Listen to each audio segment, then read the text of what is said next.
The City of Neenah is pleased to provide video recordings of City Council meetings. Neenah residents can get information about City Council meetings, City Committee meetings, meeting agendas, and other documents from the City website, www.neenahgov.org. Neenah residents can express their opinions about city issues by contacting the mayor's office, contacting their city alderman, or completing the electronic feedback form on the city website. All public portions of the meetings are recorded in entirety and are not edited. Good evening, everyone. I'd like to call to order the City of Neenah Common Council meeting for Wednesday, February 4th, 2026. The clerk will call the roll. Please indicate your presence on your roll call device as well. Council President Borchard. Present. Alderman Bruno. Here. Here. Linsky. Here. Ellis. Here. Steiner. Here. Paulnow. Here. Lendrum. Here. And Weber. Here. Thank you. Alderman Ellis, will you lead us in the Pledge of Allegiance? I pledge allegiance to the flag of the United States of America and to the republic for which it stands, one nation, under God, indivisible, with liberty and justice for all.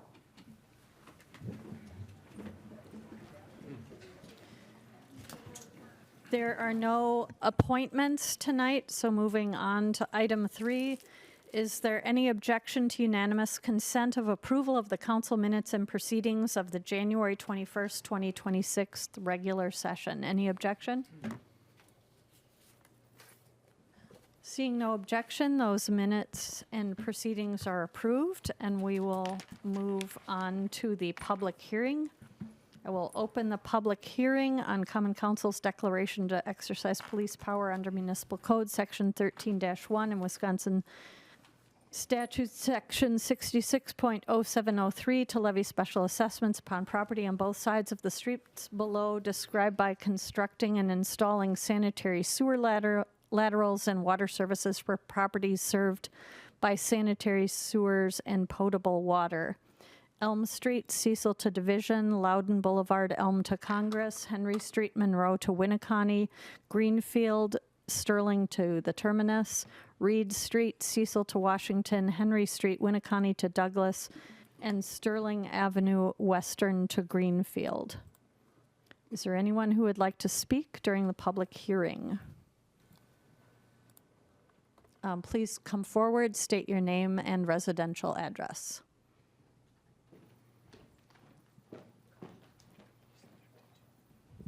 Is it on? Yes.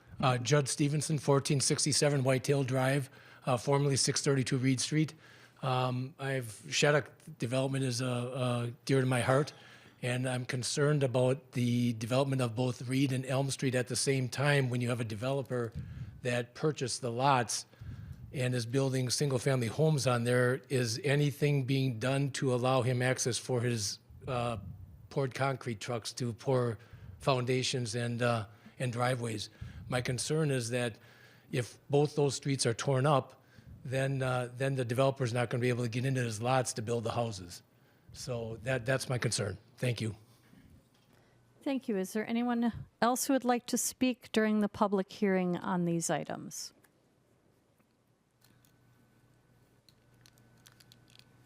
I'm Jessica Williams at 628 Reed. I have a couple questions. First off, on the purple sheet, there is grants or eligibility grants. What is considered disabled?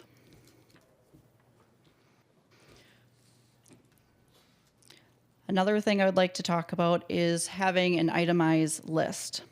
We received this packet of information on January 28th, last Wednesday, having this public hearing today on February 4th. That gives us literally less than a week notice of this information.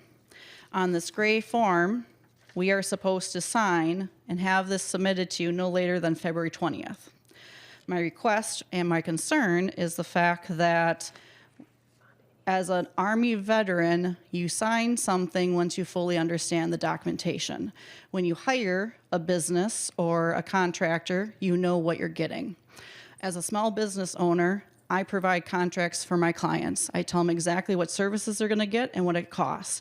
Right now, you're asking us to sign this, letting you know that we want you or us to take care of it without actually knowing the numbers. Now, yes, in your white documentations, you have some potential estimations. However, talking to some of those gentlemen, that's not exact because you are waiting for the bids this week. So how can your neighborhood basically say yes or no to something without knowing? As a single home owner, by myself, this is a lot of money. And I have no problem, of course, paying for what needs to be done, but it should be an itemized list. Meaning, what is it going to cost to dig the hole? What is it going to cost to put the sub pump in? What is it going to cost to actually have a sub pump working? The reason I bring this up is my house is a 1941 house. I do not have a sub pump. 3 years ago, I had a basement flood due to a terrace tree getting into my clay piping. At that time, I had construction being done in my basement, and the plumbers told me there was no need. So you could understand perhaps my frustration, the fact that I just spent money to fix my basement, and now I'm going to have to do it again.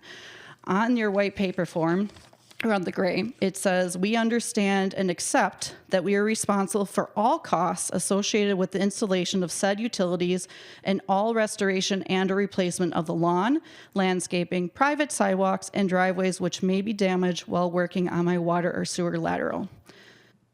Am I signing a contract that you may be accepting the lowest bid from a contract that might damage my items?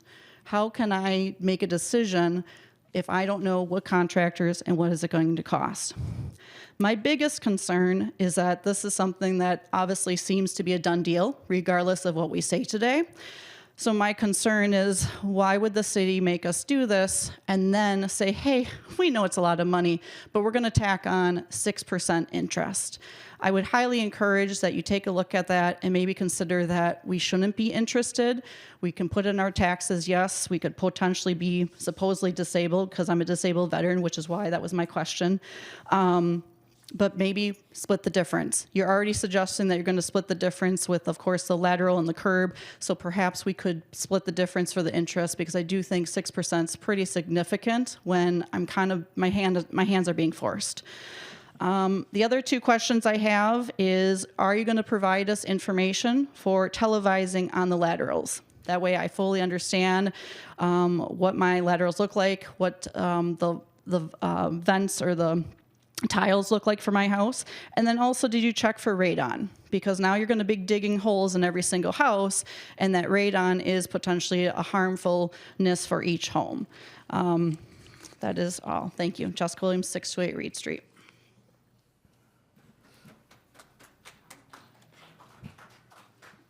Is there anyone else who would like to speak during this public hearing?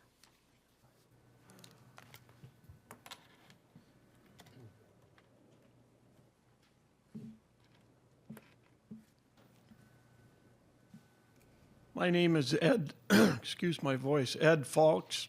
I live at 761 Elm Street in one of the old Bonin homes. I have a house that was built in 45. I don't believe it's ever flooded in the basement. And I've lived there for 44 years now. And I've never had water in the basement. And now I'm being forced to possibly put in a sump pump, and my parents' homes all had sump pumps. And what a pain in the rear end. But the thing that I'm most concerned about is the street itself, because the last time our street was done, it got ruined about a year later. Nice thing that Home Makeover did for the Arboledas, but it ruined our street again. And we'd only just paid for it to be fixed, and it got wrecked the next year by all those concrete and construction vehicles going up and down our road. And just wondering also, is our grass that's dug up in front, is that going to be something that we're going to have to either reseed or sod? That's it. Thank you. Is there anyone else who would like to speak during this public hearing?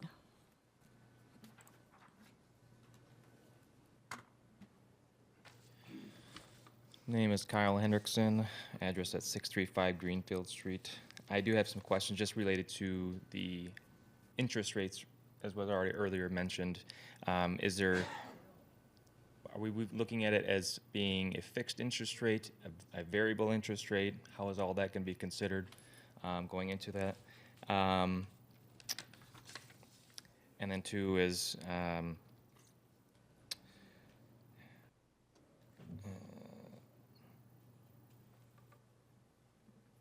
I guess, what is the timeline for applying and receiving the financial assistance for those who do qualify for homeowners impacted by this? Thank you. Thank you. Is there anyone else who would like to speak during the public hearing?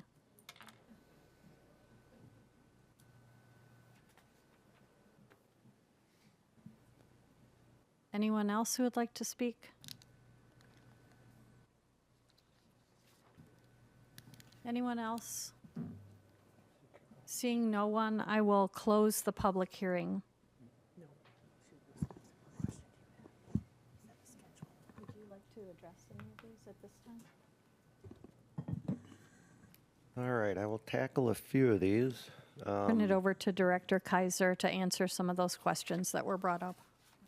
The interest rate related questions I would leave to the Finance Director, Rasmussen, to address if she would like to do that. Grass and seed, when we complete the work, the contractor takes care of terracing and they hydroseed. So they put a seed and mulch mix down on the topsoil that they place in the terrace. We ask that you water to get it going, but the rest of it should be taken care of.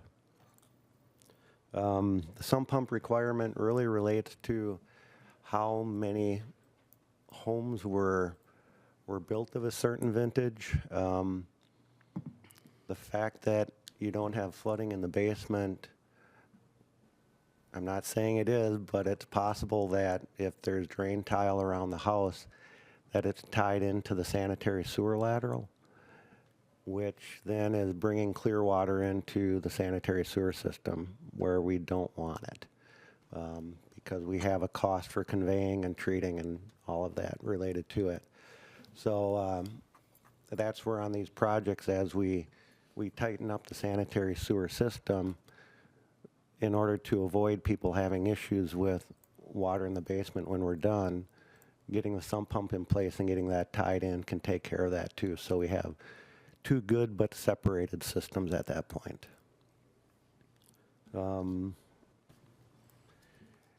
The first question regarding the work with the developer, yeah, we've already been in contact with, we've been in contact with the developer for quite some time on this, and the builder that is working with him. So we've been coordinating our work all along with those two gentlemen. The second speaker, you've got quite a list of questions. I'm going to suggest that maybe you stop up in our office and we can sit down and go through some of this.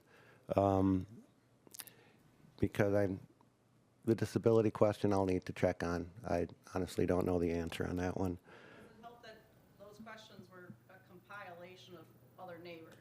So it's not just Oh, me that wants okay. to know. Sure, sure. Yeah, that helps. That helps. Yeah, and then like the televising information, I'd have you talk to Engineer Kumaro on that, along with, I believe he had an itemized list. Did you have that, Heath? Yep. Okay. So we have the itemized list on that estimated assessment.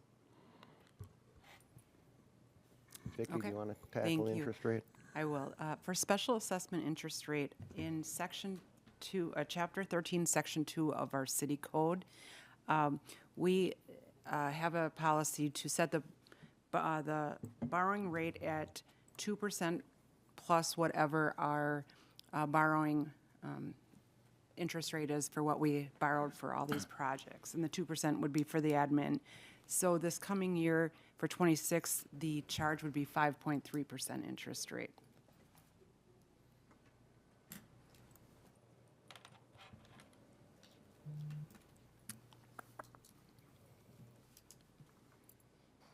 One thing I would note for the Jess Williams, it would probably be good if you compiled all of that list of questions and emailed it to Director Kaiser, and then he'd be able to answer all of those. Great for you to come in as well and have a one-on-one conversation, but if that's not convenient for you, sending that list of all of the compiled questions that you had would be really good.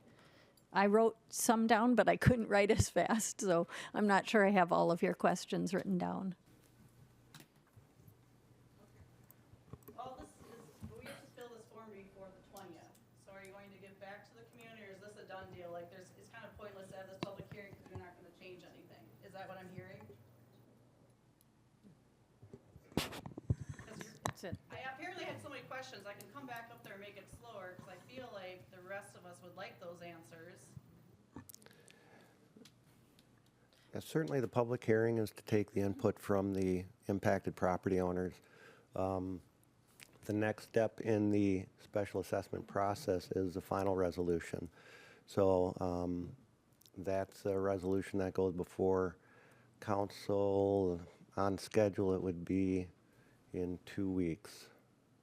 That would basically finalize that the council is exercising the police powers to assess for the work. So short of the council having an alternate way to handle cost on the project, this is certainly your opportunity to affect how they go about it. I don't know what expectation there is beyond that. I'm just concerned about this gray form because I have to give you my permission or I'm paying a different contractor, and I feel like it's really difficult for us to sign something without an actual itemized list and the information that Sure. we're asking. Well, as I mentioned, Engineer Kumaro has the itemized list.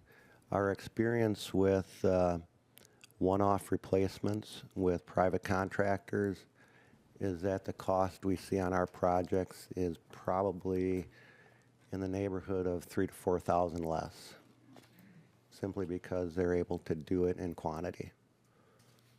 So I would be astonished if you found a private contractor that could do it for less than what we'd be able to do it for through our contract.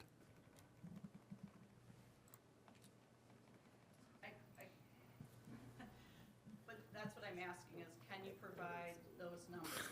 And I'm not just saying for him to tell me, to tell all of us, because we're all being affected, and I would like to properly put money aside to effectively do this. Again, I have no problem that we need to do this, but it should be in the best interest of everyone, and to make it as helpful as possible. And I'm thinking and feeling that the city unfortunately has done this to us before, where everything has come abruptly. We got less than a week notice. Now you're telling me, well, you need to sign this regardless of knowing the details.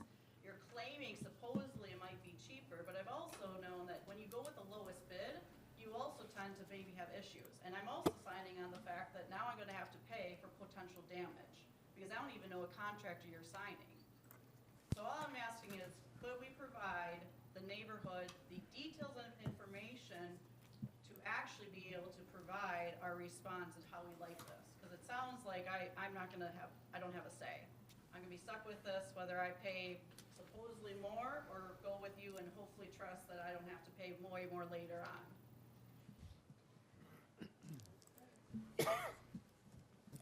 I'd highly recommend that you come in and have a conversation with Director Kaiser, and he'll be able to answer the questions that you've got.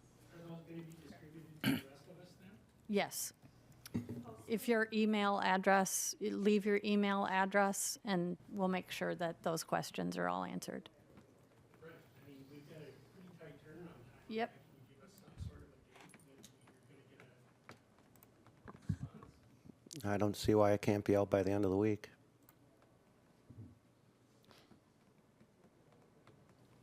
I will close the public hearing then, and move on to the public forum. The public forum is the opportunity for anyone from the community to come forward, speak on any topic of interest to the council. Is there anyone who would like to speak in the public forum?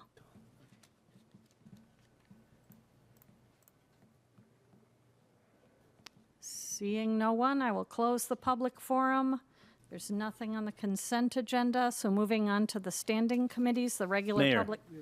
I'd like to, mayor, council, conversation, or, the consideration of public forum. Consideration of public forum issues. I wanted to speak. I raised my hand for the, Oh, I'm sorry, I in the didn't public see you. hearings.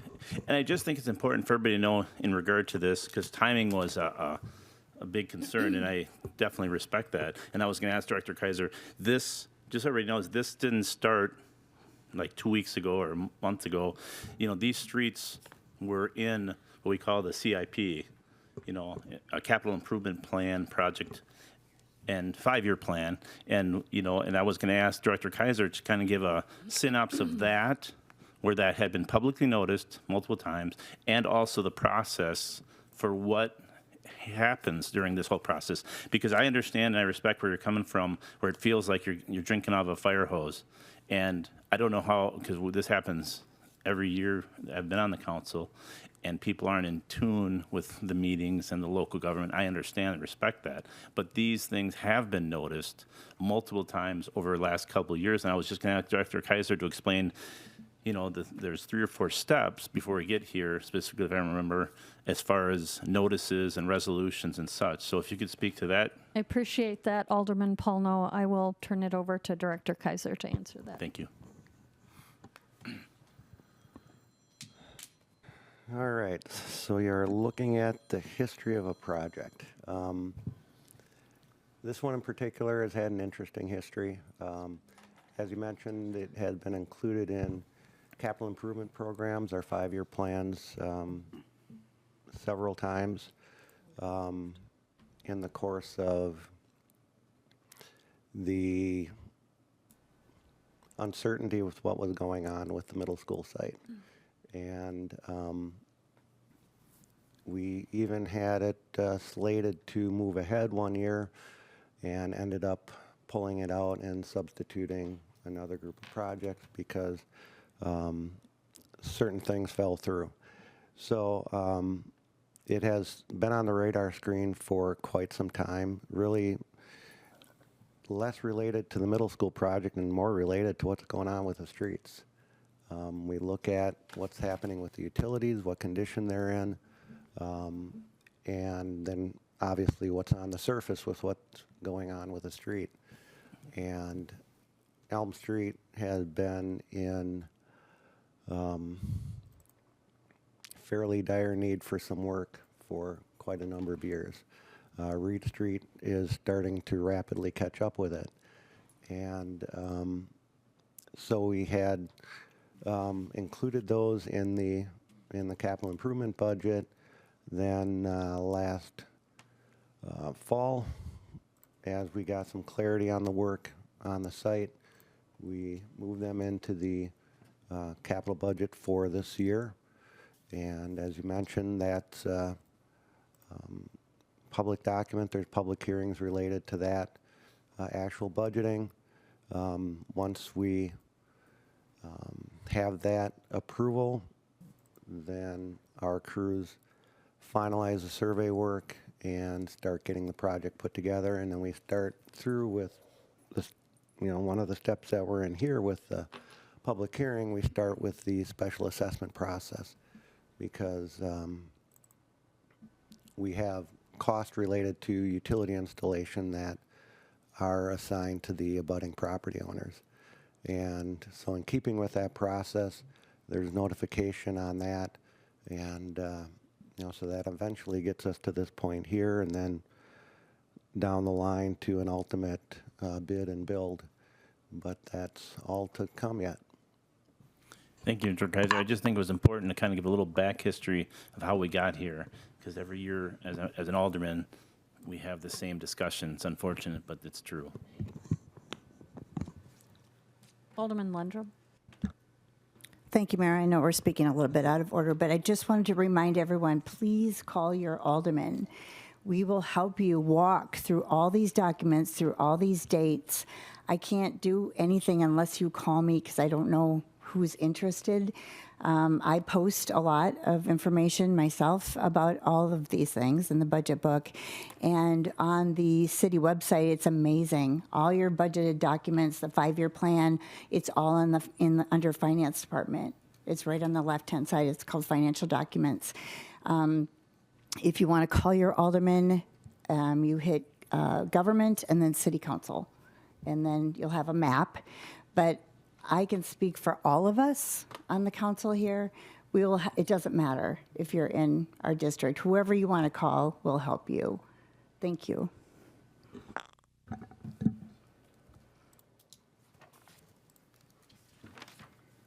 Moving on then to reports of standing committees, the regular Public Services and Safety Committee meeting of January 27th, 2026. Chairman Lundrum. Thank you, Mayor. As you said, I will be reporting out for the regular Public Services and Safety meeting of January 27th, 2026. And as always, the minutes are on the city website. We have 4 items tonight. Item number 1, committee recommends council approve the proposal from Energy Control and Design for the boiler replacement at Fire Station number 32 in the amount of $139,073 using 2026 capital facility budgeted funds of $135,000 and the remaining $4,073 to be funded using capital facility fund balance. And I would so move. There's a motion by Alderman Lundrum, seconded by Alderman Weber. Discussion on this item. Your thing isn't working. No? Okay. Alderman Paulno. Thank you, Mayor. I just want to point out where it seems like it is over the estimated budget, but this is the first floor, if I remember correctly, and also the basement for the HVAC, and this will result in a lot of energy efficiencies and savings by doing both ones. This action is actually on Fire 32. Oh, I'm sorry. Apologize, my head is. Any other discussion on this item?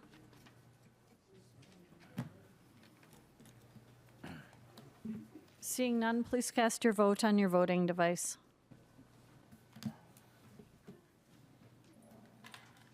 My machine's not working, I vote aye, Mayor. Okay. That motion passes 9-0.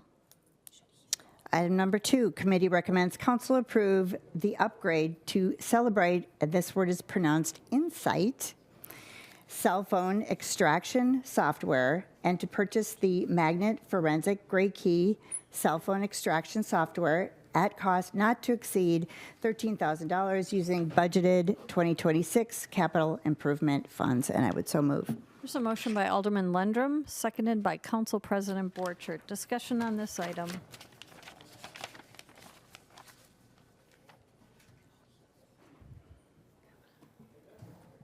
Seeing none, please cast your vote on your voting device. That motion passes 9-0.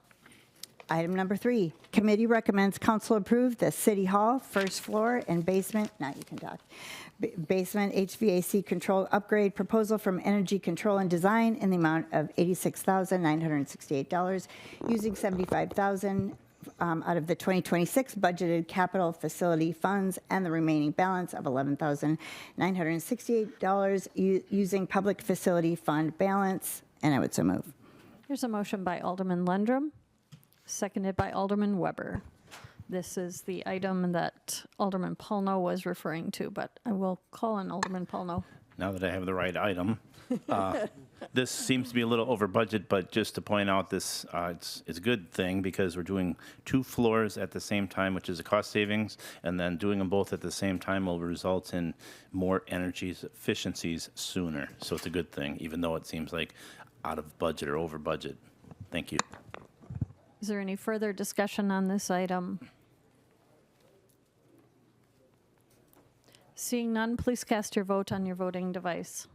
Becky, you have to hit the button on top to close it. She can't reach it, I don't think.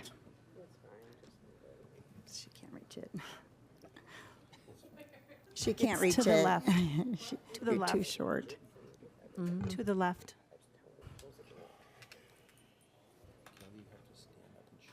Alderman Lundrum, would you vote, please? Did you get it? That motion passes 9-0.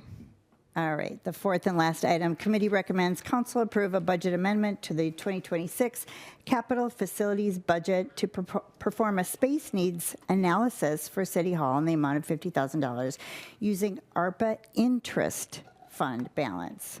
And that requires 2/3 vote, and I would so move. There's a motion by Alderman Lundrum, seconded by Alderman Linsky. Alderman Paulno. Thank you, Mayor. I voted for this in committee, but upon thinking about it, my concern is workload and jury time, basically. I just did just a quick of all the items on Jerry's plate right now. He's got a stormwater plan, a strategic plan, Neenah National Fire Rescue efficiency study, which I'm sure Jerry will be pulled in for that on somewhat on facility side. Baldwin sidewalk, an easement that's over, that needs to get done. Parking ramp repairs, the 2026 street reconstruction, Tullergay Beacon, Courtside Pond construction, Neenah National Fire Rescue Station 31 reconstruction, which Jerry's brain is always pulled in, admin building, first floor and basement HVAC upgrades, window sill installation, Neenah National sewage plant upgrade, and also Arrowhead Park. So my concern is, are we, because Jerry is very affable and he's going to say he can do it, and my concern though is this the right time to do that, or should this be put off for a while, say, and reassess it at budget time? I'm just throwing that out for the group for discussion, because I think we as the council should be cognizant of all department heads' workload, and it's concerning that maybe this will be put on his desk and then it won't maybe get the eyes that it needs till later anyway. So I just thought I would put that out there and wonder if the group has any similar concerns on workload, because I don't know where we'd have this discussion as council. So that's why I brought it up for discussion. Maybe others don't have that concern as I do. I would just respond to that with Director Kaiser is the one who was bringing this forward as a necessary project to be starting on. It's been discussed for several years, but Why wasn't it put in the budget then? He is not the one actually installing the window sills, for instance. So I understand you're making a list of his projects that he's overseeing, but I think he can speak for himself about his workload. I think this is a very important project for us to be accomplishing at this time.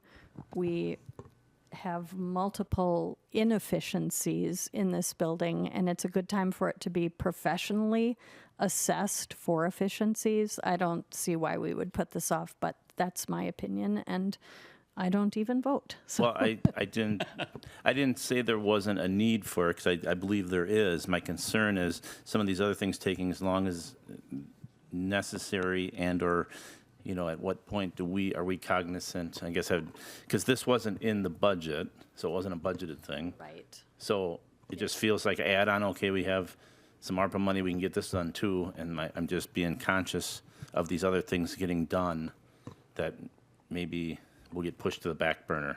How do you prioritize these things? So, Director Kaiser, if you could. I'd like to direct Director Kaiser to answer the question, but I wanted to first address one of the things that you're stating. This, because of it being interest that was earned on ARPA dollars, it's kind of flowing out of the whole COVID experience and how things played out at City Hall. So it's really kind of a perfect project to be evaluating the building relative to things that were learned during COVID and after. So I think the conversation was started several years ago, if I'm not mistaken, Director Kaiser. So you can speak to that if you'd like. All right. Well, I appreciate your thoughts about my workload, Alderman Paulno.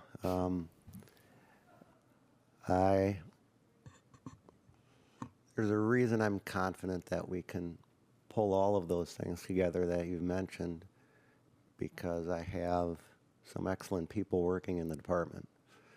And without them, these things don't happen. A number of the projects you touched on, I'm more in an advisory role, so I'm not in it up to my wrists every day. So there's not as much of a time commitment on those sorts of things. So I'm comfortable that we can fit this in with the other things that we have going on. Well, I appreciate that. I think we always need to be respectful for very genuine, strong working people to make sure that, because if they always volunteer and if we don't look out for their needs, it can be problematic, and that's what I'm doing here. So thank you. We're definitely appreciate that. looking out for the needs of our staff. Is there any further discussion? Seeing none, please cast your vote on your voting device. That motion passes 9-0. And that's the end of my report. Thank you. Thank you for your report. The next item is the regular Finance and Personnel Committee meeting of December 29th. Chairman Steiner. Thank you, Mayor. I will address this one down in the Plan Commission, so I'll Okay. conclude my report at this time. Oh, thank you. Okay. That next item was canceled. So the next item is the Neenah Menasha Fire Rescue Joint Finance and Personnel Committee meeting of January 20th. Council President Borchert. Thank you, Mayor. Minutes can be found on the city website. The committee recommends the City of Neenah and the City of Menasha Common Councils approve the professional services agreement with Innovative Public Advisors for the Neenah Menasha Fire and Rescue Organizational Structure Assessment and Future Neenah Analysis in the amount not to exceed $35,500, with the City of Neenah's portion of $20,374.70 to be funded by ARPA interest, and the City of Menasha's portion of $13,125.30 to be funded through the budget amendment, and authorize the appropriate city officials to execute the agreement. And I so move. There's a motion by Council President Borchert, seconded by Alderman Bruno. I'll just correct that you stated 35,500 and it's 33,500. Sorry about that, yeah. No worries. Discussion on this item. Seeing none, please cast your vote on your voting device.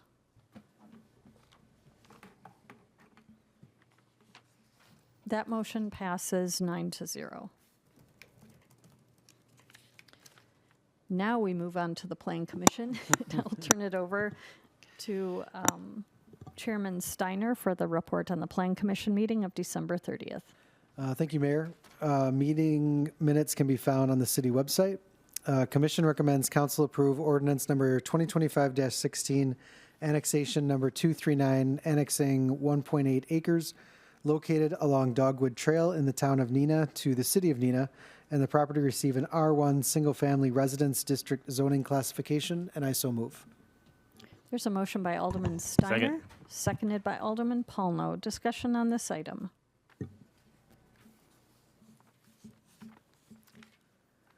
Seeing no discussion, please cast your vote on your voting device.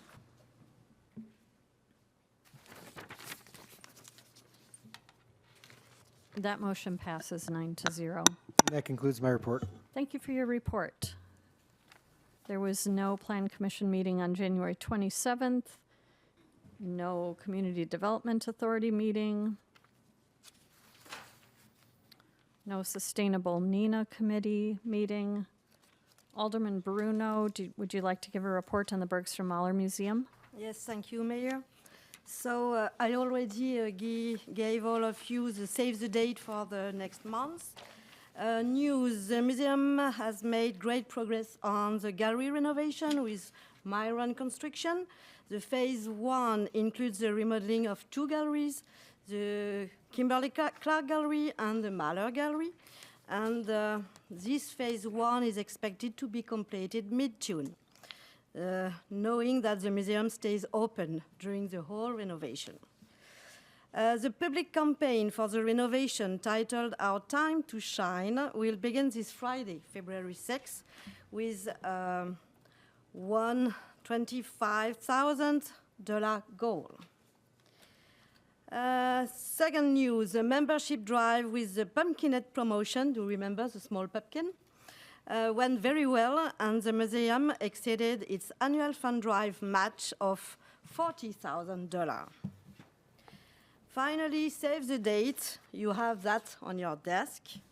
The next large fundraiser event, the Crystal Ball, presented by Myron Construction again at the Reserve Building on Saturday, February 28, 7 to 10.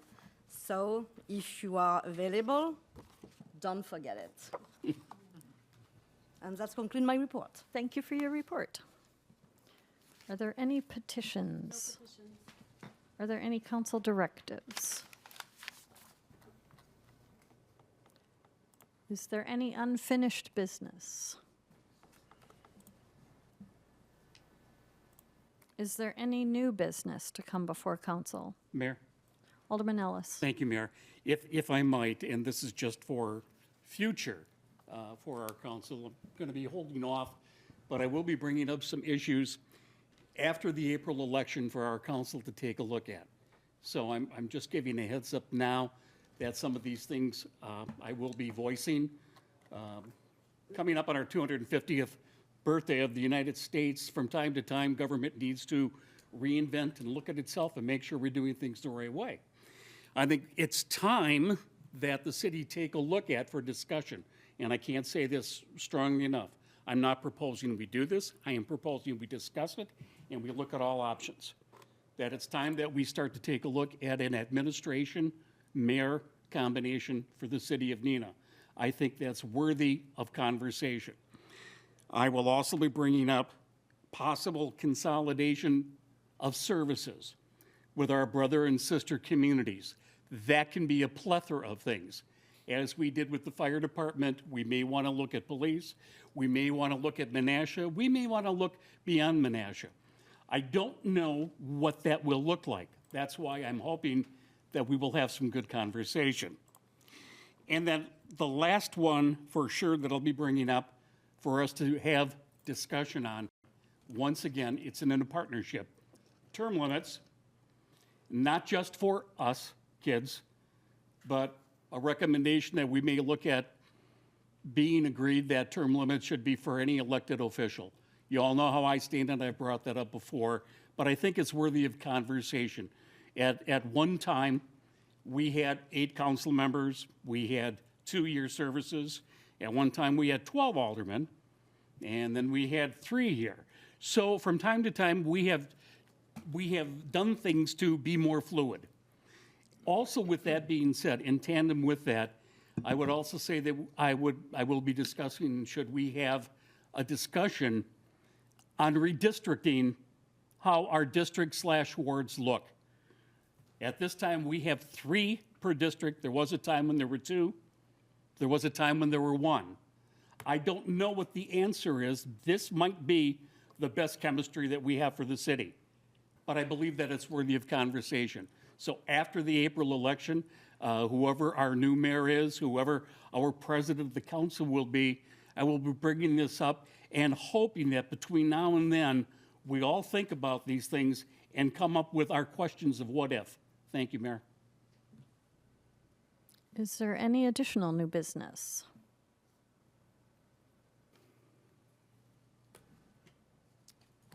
Seeing none, the next item is closed session. The Common Council may convene into closed session pursuant to Wisconsin Statute 19.85, Parent 1, Parent E, for the purpose of deliberating or negotiating the purchase of public properties, the investing of public funds, and the conducting of other specified public business as competitive or bargaining reasons require closed session for 2405, 2415, and 2455 Schultz Drive and a parcel in the town of Neenah on the northeast corner of Breezewood Lane and Pendleton Road. Is there a motion to move into closed session? So moved.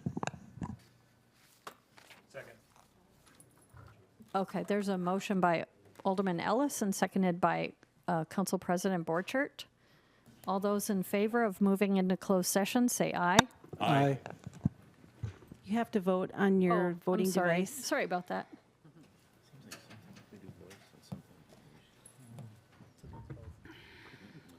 Thank you. That vote is 9-0. We will now convene into closed session.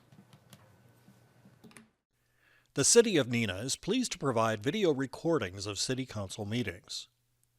Neenah residents can get information about City Council meetings, City Committee meetings, meeting agendas, and other documents from the City website, www.neenahgov.org. Neenah residents can express their opinions about city issues by contacting the mayor's office, contacting their city alderman, or completing the electronic feedback form on the city website. All public portions of the meetings are recorded in entirety and are not edited.